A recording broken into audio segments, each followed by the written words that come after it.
Hello అండి, welcome back to my channel. ఇంకొక మంచి రెసిపీతో మీ ముందుకు వచ్చేసానండి. అదేంటంటే దహీ క్యాప్సికమ్ మిక్స్ కర్రీ అండి. ఇది చపాతీతో చాలా బాగుంటుంది. అప్పటికప్పుడు మనం ఈజీగా ప్రిపేర్ చేసేవచ్చు. ఇంట్లో కూరగాయలు తక్కువ ఉండేటప్పుడు ఈజీగా ప్రిపేర్ చేసుకోవచ్చు అండి.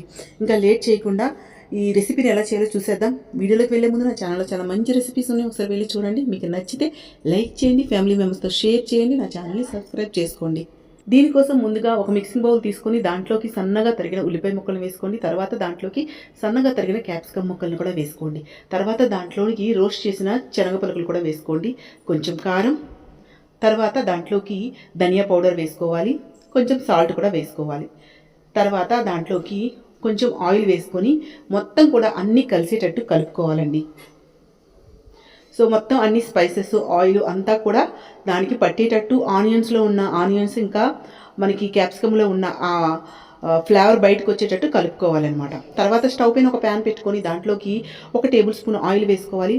ఆయిల్ బాగా హీట్ ఎక్కాక దాంట్లోకి 1/4 టీ స్పూన్ జీలకర్ర, సన్నగా తరిగిన వెల్లుల్లి రెబ్బలు కూడా వేసుకోవాలండి. వేసుకున్నాక అవి కొంచెం గోల్డెన్ కలర్ వచ్చే వరకు వాటిని ఫ్రై చేసుకోవాలి. తర్వాత వాటిని మనం ప్రిపేర్ చేసుకున్న మిక్చర్ని దాంట్లో వేసేయాలండి. వేసేసి ఇక్కడ 2 టైప్స్ అండి. వేసేసి నేను చూపిస్తున్నట్టు వెంటనే దాంట్లోకి కొంచెం మనకి శనగపిండి ఉంటుంది కదండి, బేసన్ వేసుకుని మొత్తం కలుపుకోవాలి.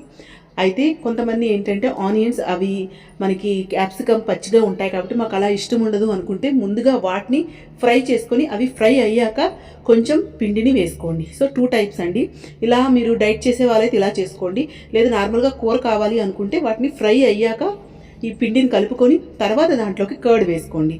సో అలా అయితే ఇంకా బాగుంటుంది అనమాట. సో డైటింగ్ చేసే వాళ్ళైతే అవి మరీ బాగా కుక్ అవ్వకుండా ఇలా చేసేసుకోండి. సో వాటిని బాగా మిక్స్ చేసుకోవాలి. అంటే మనకి పెరుగులోకి పుల్లటి పెరుగు అయితే మాత్రం పెరుగు కొంచెం తగ్గించి వేసుకోండి, మరి పుల్లగా ఉంటుంది తినలేము. పుల్లటి పెరుగు కాకపోతే ఎక్కువ వేసుకోండి అనమాట. సో మీరు పెరుగు పులుపుదనం బట్టి కొంచెం ఎక్కువ తక్కువ వేసుకోండి. తర్వాత వాటిని బాగా కలుపుకొని ఫ్లేమ్ని మీడియంలో పెట్టుకోవాలండి. పెట్టుకొని బాగా కలుపుకొని ఒక 1 మినిట్ కానీ దాన్ని కుక్ చేసుకుంటే మనకి కర్రీ రెడీ అయిపోతుందండి. ఇక్కడ మీరు ఉప్పు కారం చూసుకోండి. ఒకవేళ ఏమాత్రం చాలకపోతే ఉప్పు కారం మీ టేస్ట్కి తగ్గట్టు యాడ్ చేసుకోండి. సో మొత్తం కలుపుకొని దాన్ని బాగా ఉడకనివ్వండి. ఒక 1 or 2 మినిట్స్ మీడియం ఫ్లేమ్లో బాగా ఉడకాలండి. ఉడికితే మనకి మంచి అరోమాతో టేస్టీ అప్పటికప్పుడు మనం హెల్తీగా ప్రిపేర్ చేసుకోవచ్చండి. ఇంకా డైటింగ్ చేసుకునే వాళ్ళకైతే మనకి టమ్మీ ఫుల్గా కూడా ఉంటుంది కర్రీ. దీన్ని మనం చపాతీతో తింటే బాగుంటుందండి. రైస్లో కంటే దీన్ని చపాతీతో తింటే చాలా బాగుంటుందండి. సో మన కర్రీ అయితే రెడీ అయిపోయింది, చూస్తున్నారు కదా. సో మీకు రెసిపీ నచ్చింది అనుకుంటున్నానండి. నచ్చితే మాత్రం ఈ రెసిపీని, ఈ వీడియోని లైక్ చేయండి. మీరు కూడా ఒకసారి ట్రై చేయండి. ఎలా వచ్చిందనేది మీ ఒపీనియన్ని కామెంట్ సెక్షన్లో షేర్ చేసుకోండి.